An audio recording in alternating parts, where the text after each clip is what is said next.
بسم اللہ الرحمن الرحیم الحمدللہ والصلاة والسلام علی رسول اللہ۔ موضوعات فقہ القلوب ہماری 8ویں شب جا رہی ہے۔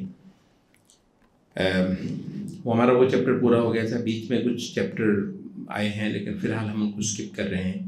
اگر مجھے نہیں پتا کیونکہ کتاب بہت بڑی ہے، اس رمضان میں تو لگتا نہیں کہ ہم پڑھ کے آ سکیں گے، اللہ نے زندگی رکھی تو مطلب کسی اور موقع پہ ہو سکتا ہے اگلے رمضان میں مسئلہ، تو اب آپ کو کچھ اسکپ کر کے جو باب ہے، اچھا اب اس باب کا نام بھی فقہ القلوب ہے، تو اس باب کو اب ہم شروع کر رہے ہیں۔ نبی صلی اللہ علیہ وسلم کی صحابہ کہتے ہیں کہ کثرت کے ساتھ جو نبی صلی اللہ علیہ وسلم کے لفظ منہ پر زبان پر ہم ایک دعا سنتے تھے نا، کثرت سے کرتے تھے، وہ تھی کہ یا مقلب القلوب ثبت قلبی علی دینک، اے دلوں کے حال کو پل پل بدلنے والے۔ یہ مقلب، قلب یہ باب تفعیل ہے، تفعیل کے اندر نا تکرار اور کثرت کا معنی پایا جاتا ہے، ورنہ قلب یقلب ہوتا ہے الٹنا نا، قلبہ قلبت الکتاب، میں نے کتاب کو پلٹ دیا ہے یا الٹ دیا ہے تو وہ قلبہ وہ ہو سکتا ہے، لیکن قلبہ یقلب تو وہ ہے مطلب بار بار کثرت کے ساتھ تکرار کے ساتھ الٹنا۔ تو یا مقلب القلوب، اے دلوں کو پل پل پلٹنے والے، ثبت قلبی علی دینک، میرے دل کو اپنے دین کے اوپر ہی پختہ کر دے۔ اچھا، اس مضمون کو انشاءاللہ آگے چل کر ہم اور بھی زیادہ بیان کریں گے کہ دل کی یا قلب کی یہ خاصیت کہ یہ ایک حال پر رہتا ہی نہیں ہے، ایک لمحے کے بعد یہ ایک اور حالت میں ہوگا۔ اور جن جن لوگوں نے تھوڑا سا غور کیا ہے ان کو بھی اندازہ ہو جاتا ہوگا کہ مطلب اس میں اتنی فلکچویشن ہے، بے حد و حساب ہے۔ تو جیسے وہ پارا ہوتا ہے نا، اس کو کچھ پتہ نہیں ہوتا ہے، تو اس میں بہت زیادہ جو آپ کو مطلب تشویش ہوتی ہے وہ یہ ہے کہ اس کو اس حالت پر اللہ تعالیٰ رکھ دے جس حالت پر اللہ تعالیٰ کو وہ پسند ہے۔ کل کا اور پرسوں کا جو مضمون ایک ہم نے اس میں وہ بار بار کیا ہے وہ یہ ہے کہ انسان کے اندر اگر کوئی جگہ ہے، کوئی محل ہے جو اللہ کے نگاہ پڑنے کی جگہ ہے تو وہ اس کا قلب ہے۔ تو آپ کے پاس ایک ایسا سرمایہ ہے کہ جو بالیقین آخرت کو لینے کا وہ ایک ذریعہ ہے، اور وہ یہ ہے کہ اس کو قلب جو ہے وہ قلب سلیم، قلب سلیم، اس پر بھی انشاءاللہ ہم کوشش کریں گے کہ ایک نشست رکھیں جو مطلب بچا رہا، سالم رہا ہر قسم کی آلائش سے اور منقسم ہونے سے۔ یہ ایک بڑا مضمون ہے قلب سلیم کے تحت، منقسم ہونے سے، کچھ وہ اللہ کے لیے ہے کچھ وہ اوروں کے لیے ہے، وہ بٹ گیا ہے تو وہ سلیم نہیں۔ سلیم سالم کسے کہتے ہیں؟ جو پورا ہے، پورے کا پورا بچا رہ گیا، اللہ کا تھا اللہ کا ہی رہا اور اس میں کسی کو حصہ نہ مل سکا، تو وہ منقسم۔ جو قلب سلیم ہے اللہ رب العزت کسی کو وہ دے دے۔ اچھا، یہ اللہ رب العزت نے سورۃ قاف میں آپ کو بتایا یہ توحید کا اور آخرت کا بہت زبردست بیان کیا ہے۔ سورۃ قاف مختصر ہے لیکن مطلب بہت ہی اسے کہتے ہیں کہ چھوٹی چھوٹی آیات کے ذریعے سے مطلب ایسے جیسے کوڑے برسائے گئے ہوں نفس کے اوپر۔ اچھا، تو پہلا رکوع زیادہ جو ہے وہ توحید پر ہے اور دوسرا رکوع جو ہے وہ آخرت پر ہے۔ ویسے اس کے آخر میں اللہ رب العزت فرمایا کہ فی ذلک لذکریٰ لمن کان لہ، اتنی بڑی بڑی باتیں تو ہو گئی ہیں، بس اس میں جو ہے نا جو سمجھنے کی بات ہے وہ اس شخص کی ہے جس کا دل ہے، جو ایک دل رکھتا ہے، جس کا مطلب ہے کہ بے شمار لوگ دل ہی نہیں رکھتے۔ لمن کان لہ قلب، اچھا یہاں پر قلب کی اللہ تعالیٰ کو ایڈجیکٹو بھی استعمال نہیں کیا، قلب اس طرح کا نہیں، لمن کان جس کا دل ہو، گویا ہے کہ ہر کسی کا دل ہوتا ہی نہیں، وہ دل جو قرآن مجید اس کے ساتھ انٹریکٹ کر لے، ٹھیک ہے، تو وہ بہت ساروں کے پاس ہوتا ہے۔ لمن کان لہ قلب، جس کا قلب ہو، او القی السمع، یا پھر وہ اپنی سماعت جو ہے وہ دے دے، وہو شہید، اور وہ پوری طرح حاضر ہو، موجود ہو اس کلام کے آگے۔ اچھا، نبی صلی اللہ علیہ وسلم کی حدیث ہے الا ان وان لکل ملک حما، خبردار رہو ہر بادشاہ کا کی کوئی نہ، اس کا لفظ ترجمہ کرتے ہیں بادشاہ کی کوئی چراگاہ ہوتی۔ حما اصل میں ہوتا ہے کہ بادشاہ کا وہ کوئی جگہ جس میں کسی کو بادشاہ قدم رکھنے کی اجازت نہ دیتا. بادشاہ مطلب غصے میں آ جائے گا تو بالعموم اس میں سب سے پہلے تو اس کی بیویاں ہوتی ہیں، بیویاں، کنیزیں وغیرہ، وہ اپنی عورتوں پر مطلب تو اس کا وہ حرم، اور اس کے بعد پھر اس کی وہ جو اس کی اپنی پرائیویسی ہے جہاں پر جو ہے نا وہ کوئی وہ نہیں ہوگا. اور بعض اوقات یہ ہوتا تھا کہ بادشاہ نے جو ہے نا وہ جہاں بادشاہ کے گھوڑے چل رہے ہیں تو یہ نہیں ہے کسی عام آدمی کے جانور جو ہے نا، تو یہ بادشاہ کی عظمت کے منافی ہے. اس وجہ سے وہ ایسی جگہ کو حما کہا جاتا تھا جہاں پر بادشاہ کے گھر والے، بادشاہ کے جانور، اس کے گھوڑے، اس کے اونٹ کر سکتے ہو. کسی عام آدمی کو ہمت نہیں ہے کہ وہ اس میں قدم بھی دھر کر دکھا دے، سوائے یہ کہ وہ اپنی جان سے چلا جائے. تو الا وان لکل ملک حما، ہر بادشاہ کا حما ہوتا ہے. مطلب اس میں وہی حما کریں گے کیونکہ چراگاہ اس کا وہ مینا جو ہے نا اس کو بڑا چھوٹا کر دیتا ہے اس کے مینے کو. الا ان حما اللہ فی ارضہ محارم، خبردار رہو کہ اللہ کی حما اس کی زمین میں اس کے محارم ہے، اس کے محرمات، جن چیزوں کو اللہ نے حرام کر دیا ہے یہ اللہ کی حما کو رکھ کے دکھائے قدم اس نے. الا وان فی الجسد مضغہ، اور خبردار رہو کہ جسم کے اندر ایک لوتھڑا ہے. اذا صلحت صلح الجسد کلہ، اگر وہ درست ہو، ستھرا ہو تو پورا جسم درست ستھرا ہوگا. وَإِذَا فَسَدَتْ فَسَدَ الْجَسَدُ كُلُّهُ، اگر وہ بگڑا ہوا ہو تو پورا جسم بگڑا ہوا ہوگا. الا وہی القلب، خبردار رہو کہ وہ لوتھڑا دل ہے، قلب ہے. اچھا، یہاں پر یہ کہتے ہیں کہ اب آدمی کے باطن کو ہی بنیادی طور پر قلب کہتے ہیں. آدمی کا جو باطن ہے، لوگ کہتے ہیں کہ یہ ضروری نہیں ہے کہ جو میڈیکل سائنس اس کو دل کہتی ہے، وہ کہتے ہیں کہ ایک صنوبری شکل کا ایک جو ہے نا وہ آرگن، تو ضروری نہیں ہے کہ قرآن مجید کا جو مقصود قلب ہے بس وہ وہی ہو، بلکہ یہ ہے کہ داخلی طور پر سینے کے اندر اللہ رب العزت نے جو کچھ رکھا ہے جس میں وہ اللہ کو جاننے، ماننے، اس سے محبت، اس کی خشیت جو ہے پائی جاتی ہے، تو اس باطن کو ہم قلب کہتے ہیں. اچھا، لیکن کہتے ہیں کہ قلب کے ساتھ ساتھ کچھ اور بھی اصطلاحات ہیں جو قرآن مجید میں بھی استعمال ہوئی ہیں. ایک ہے نفس. نفس بنیادی طور پر مطلب ہے تو یہ باطن، اور مطلب اہل علم نے کہا ہے کہ باطن کے جتنے اعمال ہیں، یعنی ظاہر کے جو آپ کے ہے نا اعضاء، ظاہر کے جو اعضاء ہیں وہ بالکل الگ تھلگ ہیں، مطلب کیونکہ وہ بڑا مٹیریلسٹک اس کا ایک ریفرنس بن جاتا ہے. آپ کا یہ ہاتھ ہے تو یہ الگ ہے، یہ ہاتھ ہے تو یہ الگ ہے، پاؤں ہے تو الگ ہے. کہتے ہیں کہ جو باطن کے معاملے میں نا اتنا علیحدہ علیحدہ آپ کرتے نہیں ہیں، تو ایسی کلیئر لائن کو آپ ڈرا کر دیں کہ یہ نفس ہے اور یہاں سے قلب شروع ہو جاتا ہے، تو کہتے ہیں یہ ہوتا نہیں، بلکہ بالعموم ایک موٹا سا فرق کیا جاتا ہے باطن کی اشیاء میں، بہت موٹا سا فرق کیا جاتا ہے، کوئی ایسی ایکوریسی ہوتی ہی نہیں ہے. اچھا، تو نفس کیا ہے؟ کہتے ہیں نفس وہ ہے کہ جس میں انسان کے جو حیوانی جو مقاصد ہیں وہ ابلتے ہیں، اور قلب وہ ہے کہ جس میں اس کے ملکوتی خصائص جو ہیں وہ پرورش پاتے ہیں. قلب جو ہے ملکوت یہ ملائکہ اور تسبیحات اور خدا کا تقرب، خدا کی معصیت نہیں کرنا، خدا کو پانا ہے، خدا سے جڑنا ہے، یہ جو ہے یہ ملکوتی جو خصائص ہیں انسان کے، وہ باطن کے جس حصے میں پرورش پاتے ہیں اس کو ہم قلب کہتے ہیں.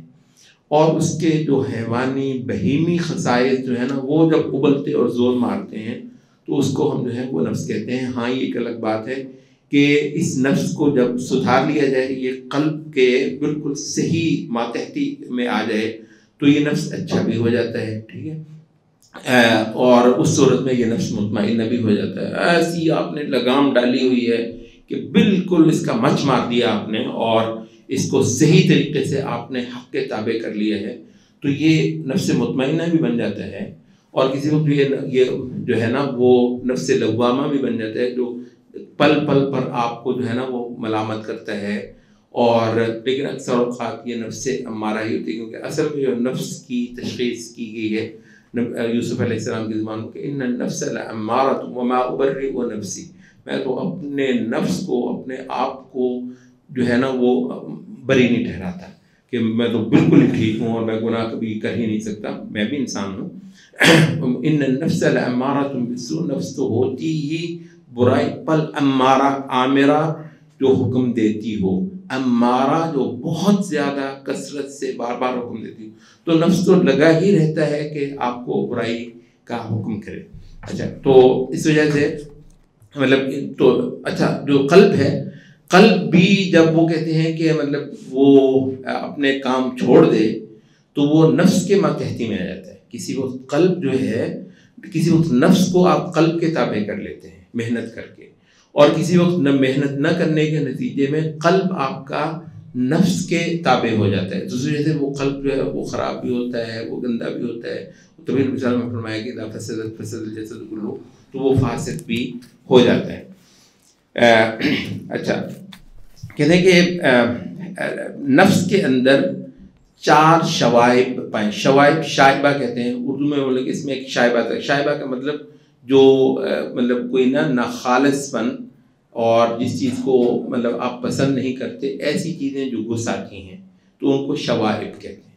ایسی چیزیں جو مطلب آپ کی پسند نہیں ہوتی ہیں، آپ کو قبول نہیں ہوتی، لیکن بس وہ گھس آئی ہیں، تو ایسی چیزوں کے گھسانے والی چیزوں کو ہم شوائب کہتے ہیں، آخر میں بے، اور اس کی واحد جو ہے شائبہ ہے۔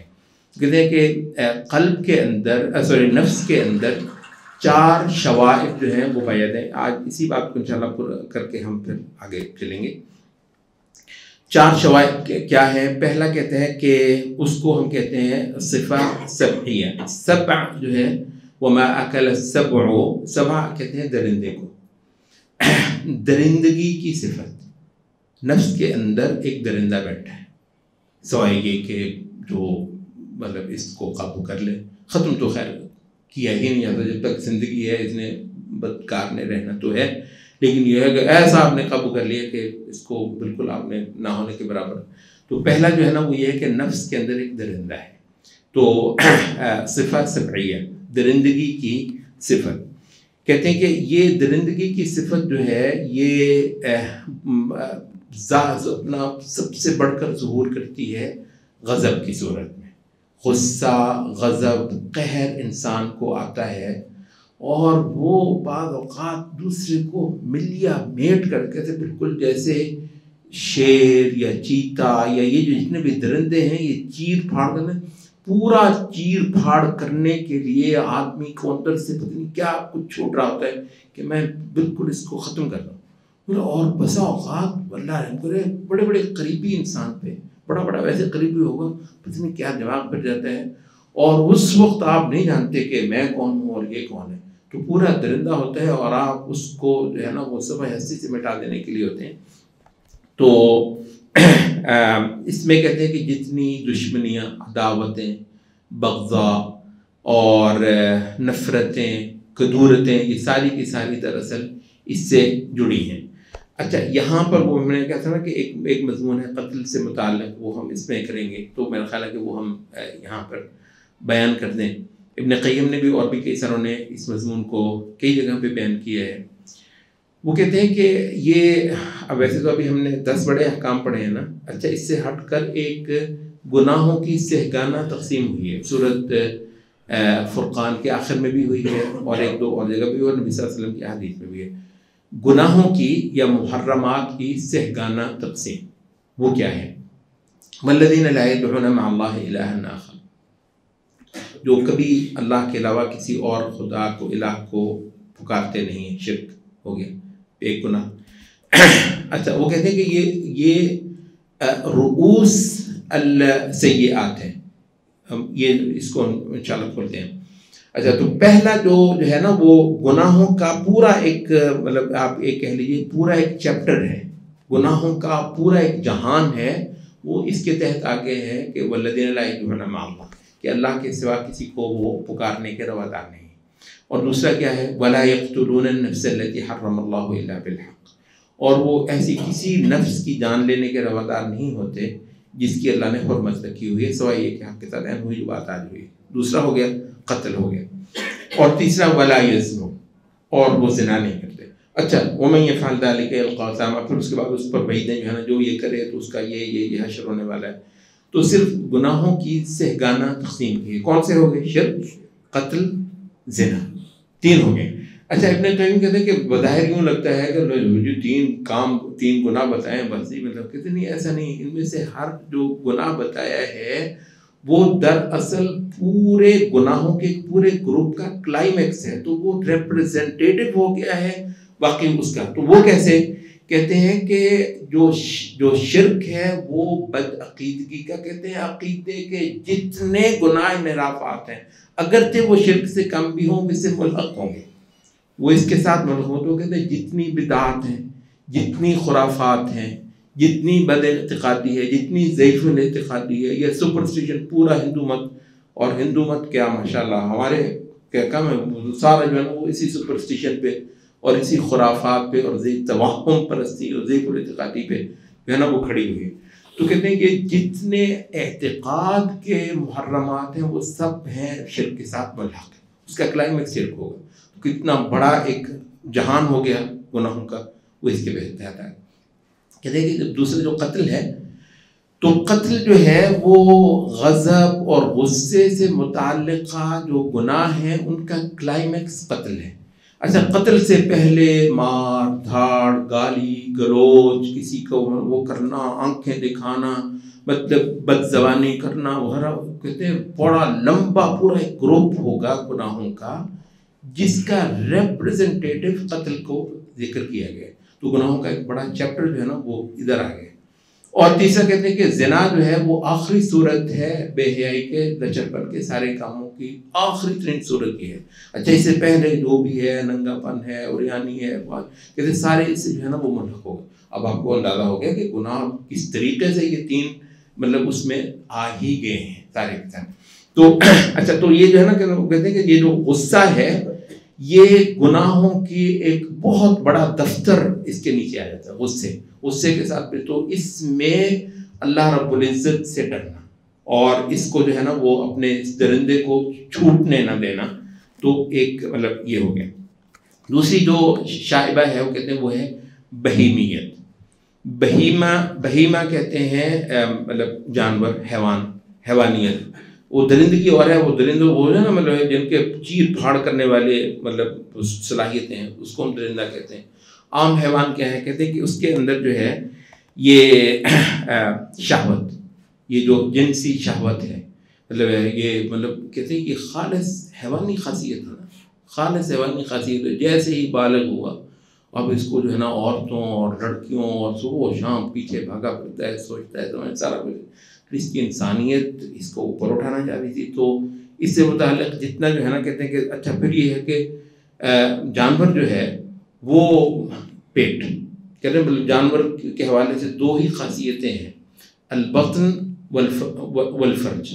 ایک شرمگاہ اور ایک مطلب کل جانور کے کنسرنز 2 ہیں. جانور کے حیوان کے کل کنسرن 2 ہیں، پیٹ بھرے اور اس کی شرمگاہ کی تسکین ہو. ٹھیک ہے، تو یہ ہو جائے تو جانور کو باقی کسی چیز سے کچھ غرض نہیں ہے. اچھا یہ ایک بڑی خلقت جو ہے وہ اسی پر ہے مطلب وہ صبح و شام محنت کرتی ہے روٹی کھانی، روٹی مطلب. تو یہ کھانا پینا، ڈکار مارنا، جسہ بنانا، تو اور پھر ظاہر ہے وہ جتنا جسہ بنے گا اتنا ہی جو ہے وہ اس کی شہوت جو ہے وہ زور مارے گی، اس سے پھر جو ہے نا وہ کرنا. تو یہ کل اس کا سروکار ہونا اور اس میں جو ہے نا وہ انسانیت کے مرتبے سے نیچے اترنا. تو کہتے ہیں کہ یہ جو ہے یہ پھر اس کے علاوہ حرص ہے. کہتے ہیں حرص جو ہے، حرص لالچ، منہ کھولنا، رال بہنا اس کی، اور مطلب ہے کہ وہ کوئی فرق جو ہے نا وہ نہ کرنا کہ آپ نے کس طریقے سے لی ہے. تو جانور کے ہاں تو کوئی ادب، آداب، حدود، قیود وغیرہ ہوتے نہیں ہیں. تو جانور نے تو جا کے مارنا ہے اگر اس کی کوئی ضرورت ہے، اور اس نے ایسے سینگ مارنا دوسرے کو کھانے نہیں دینا. تو اس وجہ سے مطلب یہ ہے کہ یہ آپ تقسیم کر کے کھائیں گے، جس کا حق بنتا ہے وہ کھائے گا. آپ کو دینا ہے تو آپ نے اس کو دینا ہے. تو یہ تو پھر انسانی مطلب ہو جائے گا نا. تو جانور کا کیا ہے؟ وہ یہ ہے کہ جہاں اس کا ہاتھ پڑ گیا وہ اڑا لے جائے گا، کھا لے جائے گا، اور دوسرے کو بالکل نہیں کھانے دے گا. تو حدود قیود وغیرہ سے آزاد. تو کہتے ہیں حرص، لالچ، یہ سارا کچھ یہ ہے بہیمی خاصیت، حیوانیت. تو اچھا، تیسری جو ہے وہ ہے کہتے ہیں شیطانی خاصیت. شیطانی خاصیت کیا ہے؟ کہتے ہیں وہ یہ ہے کہ مطلب ہو سکتا ہے کہ آپ کی ساری ہی ضرورتیں بھی پوری ہوتی ہیں، مطلب وہ ابھی ہم نے جو کہا یعنی بہیمی ضرورتیں بھی آپ کی چلے فرض کی وجہ سے پوری ہو گئی، خوب کھانے پینے کو آپ کا ہے، اور آپ کی جنسی تسکین وغیرہ کا بھی سارا کچھ مطلب اچھا. لیکن یہ ہے کہ یہ انسان ہے وہ یعنی دوسروں کی زندگی کوشش کر کے اجیرن کرنا، اس کو پریشان کرنا، سازشیں کرنا. اچھا، جانوروں کے اندر سازشیں نہیں ہوتی ہیں، پلان بنانا، اور یہ جو ہے لوگوں کے کام خراب کرنا، حسد کرنا. شیطان کا، ابلیس کا ایک بہت بڑی صفت کیا ہے؟ حسد کرنا. اچھا، کسی کے ہاں خیر کو قبول نہ کرنا، برداشت نہ کرنا. اچھا، یہ سازشیں، مکر، فریب، دھوکے، کہتے ہیں یہ کیا ہے؟ یہ شیطانی خاصیت ہے نفس کی. اچھا، مطلب ظاہر ہے اس دل کی جب آپ نے مطلب اصلاح کرنی ہے تو تب اس وجہ سے آپ کو بتا رہے ہیں. تو چوتھی جو ہے وہ کہتے ہیں وہ ہے خدائی صفت. خدائی صفت یہ ہے کہ یہ چاہتا ہے کہ سارے اس کے تھلے لگے ہوئے، مطلب کوئی بندہ جو ہے نا مطلب یہ اس کی مٹھی میں ہو، یہ ان پر چڑھ کے رہے، سوار ان پر ہو کے رہے.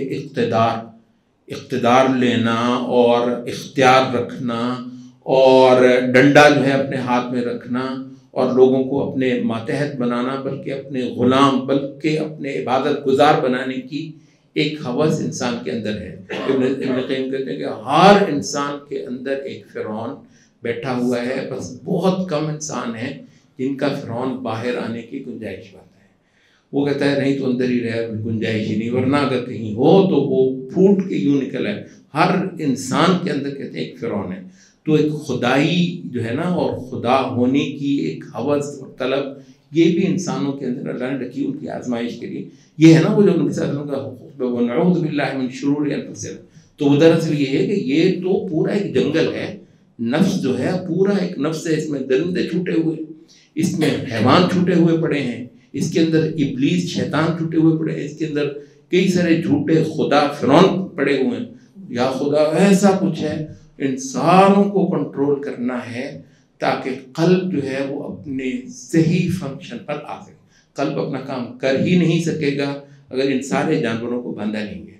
یہ ہم بالکل نہیں کہہ رہے یہ صوفیت وغیرہ کا ہے کہ اس نفس کو مارنا نہیں، مارنا کسی دین میں نہیں ہے، کسی حدیث میں نہیں ہے. کسی نفس کو مارنا آپ نے نہیں ہے.